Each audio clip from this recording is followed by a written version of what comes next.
Y'all are probably gonna come after me for saying this, but if I'm feeling under the weather, it's not pho that I want. There's something even more comforting. I want this. Yep, this is it.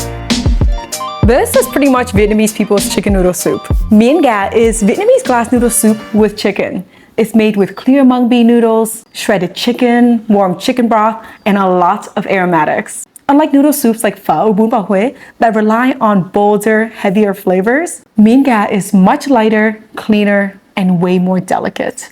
The broth isn't there to shock or surprise you. It's more about warmth, aroma, and balance. It's like a hug in a bowl, and it's gonna cure whatever issues you got right up. So let's get started. Because the broth is so simple, every ingredient matters. So let's start with the chicken. Today I'm gonna be using a free-range chicken. I think this is the best choice for Miến Gà because the meat's gonna have a little bit more bounce to it, and it's really gonna help carry the dish. For Miến Gà, you want the chicken to be juicy and flavorful, but still has a little bite. You don't want it dry and overcooked. All right, the first thing we need to do is poach our chicken. Place your free-range chicken into a pot of cold water, then add a few slices of ginger, a large onion, and about 2 tablespoons of salt along with some rock sugar. Bring everything up to a gentle boil, and as the water heats up, you'll start to see foam and impurities rising to the surface. Use a fine mesh strainer to skim them off until most of it is gone. Don't worry about getting every last bit on the first pass. More will continue to rise as it cooks, and you can simply come back and skim it again. Next, we'll need to rehydrate our mushrooms and noodles. I'm using wood ear mushrooms along with some dry shiitake mushrooms. Both are packed with tons of fiber and nutrients, and they pair beautifully with chicken. Soak them in lukewarm water for about 30 to 40 minutes. The glass noodles I'm using today are called Mien in Vietnamese. They're made from mung beans, and they are surprisingly satisfying despite being so light. To prepare them, simply soak them in warm water for about 30 to 40 minutes before cooking. Once cooked, they'll become soft, translucent, and ready to soak up all the delicious flavors of the soup. While we wait for the mushrooms to rehydrate, let's get our garnishes ready. I'm chopping up some green onions and cilantro, which are pretty much the minimum requirements for any Vietnamese noodle soup.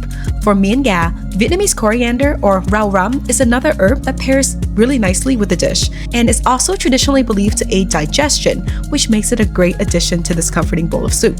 Once the wood ear mushrooms have rehydrated, slice them into thin, bite-sized strips.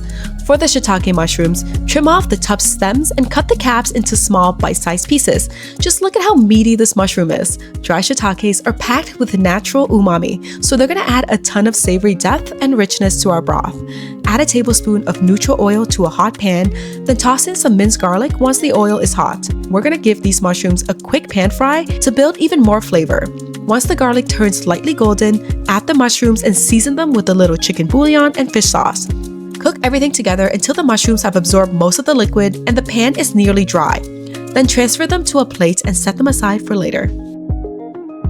For the noodles, bring a pot of water to a boil and add the mung bean noodles that have been soaking for about 30 minutes. Since they've already been rehydrated, they won't need long to cook, just about 3 to 4 minutes should do it.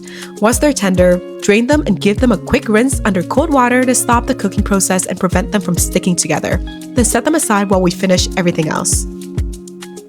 After about 45 minutes of gentle poaching, I've removed the chicken and set it aside to cool. Now it's time to season the broth. I'm adding some chicken bouillon and fish sauce, but the exact amount is really up to you. Just give it a taste and adjust the seasoning to your family's preference. Every household likes their broth a little different, so don't be afraid to make this your own. Okay, so now that the chicken's cooked, let's shred it. Here she is. So remove the feet and the head, and you can actually add these back to the broth so it's even more sweet. There's something about shredded chicken that just tastes better. I feel like because there's like more crevices or something, it just picks up flavor much better. We prefer it to like perfectly cut pieces of chicken. I thought everybody grew up with Miến Gà, but interestingly enough, I don't think this is something that my husband ever ate at home. My family's from the north, particularly Hanoi, so I always had this dish whenever there was a death anniversary or a damsel, or honestly, whenever someone was feeling under the weather. This is something that showed up all the time. But my husband, who grew up in the South, said that this wasn't something that he ate too often. So maybe it's a regional thing. Let me know, guys, do you think this is more of a northern dish? If you're a southern kid, did you have this too? It's so funny because I have that very wholesome memory of Miến Gà, which is like me at 7 or 8 year old waiting for the incense to burn out so I can eat this, right? After a damsel. But when I was in my 20s, and I used to go back to Saigon a lot, I used to always eat this at like 2 o'clock in the morning. I I remember there was a vendor that always sold Miến Gà and Cháo Gà at like midnight, right outside of Bến Thành Market. And whenever my friends and I were coming back from a night of partying, we'd often stop there. And I remember just slurping up this liquid gold, a little bit inebriated. It was just like the best feeling ever. This is a cure-all for anything, I'm telling you. Another really important garnish for this dish is hành phi, or crispy fried shallots. It adds another layer of flavor and richness to what is otherwise a very simple, delicate broth. You can buy it ready-made at most Asian supermarkets, or you can make it yourself by frying thinly sliced shallots until they're golden and crispy. If you'd like to make your own, check out my bánh cuốn video. I walk through the entire process there, and I'll link it below. Miến Gà is one of those dishes that almost every Vietnamese family knows, but it doesn't get nearly as much attention as pho or bún bò Huế. For many of us, it's comfort food at its simplest. A light, clear chicken broth, chewy mung bean noodles, and tender pieces of chicken topped with fresh herbs and crispy fried shallots. What makes this dish special is that it's often tied to family gatherings and holidays. Whenever a whole chicken was poached for an ancestral offering, a celebration, or Tết, the leftover chicken and broth would often find a second life as Mien Ga. Is a great example of the Vietnamese philosophy of making the most of every ingredient and letting simple, quality things really shine. It's also the kind of dish that often shows up when someone's feeling under the weather.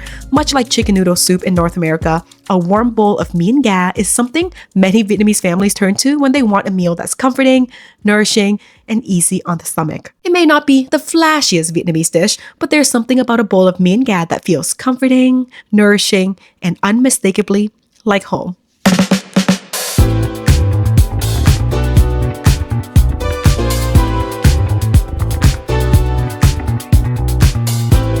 Okay, let's give this a taste. I love glass noodles. So good. This broth just hits the spot. It's so light, you would think that it has like no personality, but it's just right. The chicken's still really tender, but because it's a free-range chicken, there's a little bit of bite in the skin that's really, really good. I can really taste the flavor of the shiitake mushroom in the soup too.